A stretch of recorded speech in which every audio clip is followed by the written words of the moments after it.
And joining me now is the activist in person herself, Karen Topakian, as well as filmmaker Dan Godis. Thank you both for being here.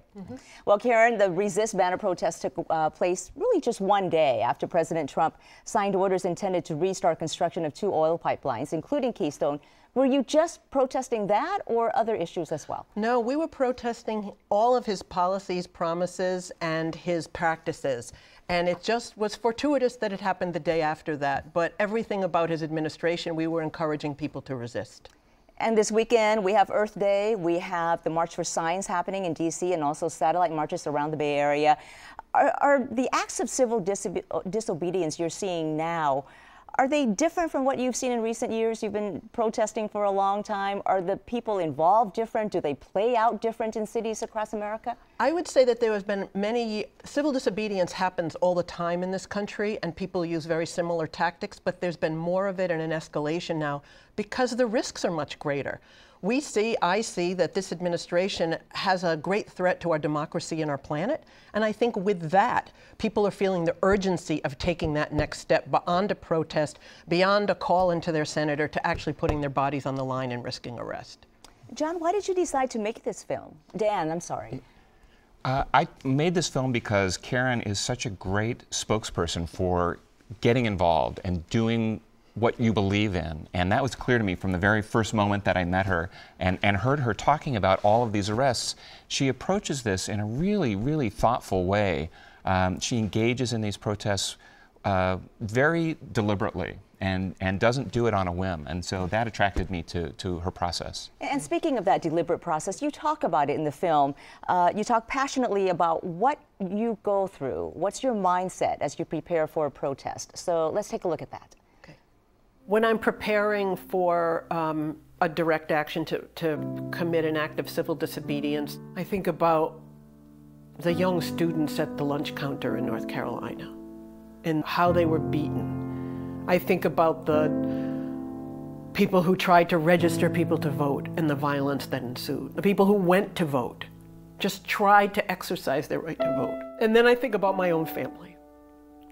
I think about my grandfathers in Armenia, who, when the Turkish military decided to conscript Christians, knew they couldn't stay in their country. And Karen, you were clearly so moved as you were talking there. What are you afraid will happen if you do not engage in civil disobedience? I fear that this administration will feel normal to people. I feel that people will be complacent. They will sit back on their sofa and they will let these egregious acts go by. They will let the quote-unquote Muslim ban continue. They will allow the gutting of the EPA. They will allow all of these things that we have fought for decades to fight for, women's right for reproductive rights and reproductive justice. I feel like all of those things we can lose unless we are out on the streets doing these things and we're demanding that we not. And we see that they work. Nonviolent direct action is the basis for how we have the human rights that we have in this country, and many of our other rights happen because people took to the streets and were willing to take that risk. It's funny, it feels like we've gone back in so many ways. We're going back to battles that have been fought before, and so let's use the protest methods that worked so well before and reintroduce them. Is that what resonated the most for you in the making of this film? Absolutely. I mean, I've been through the civil rights movement, the women's rights movement, the gay rights movement, and those changes all happened because people got involved. People weren't afraid to sit back. And with Karen, I'm a little concerned that people confuse social media with actual activism. True. And that can be a problem. She's willing to get out and do it. But you're no stranger to social media. In fact, let's go back to that crane protest, because you actually did a Facebook Live broadcast from there, and we have a clip from that as well. Let's show that. He's going to kind of get sick of us, and I actually hope he starts tweeting about us just to prove that we've gotten under his skin.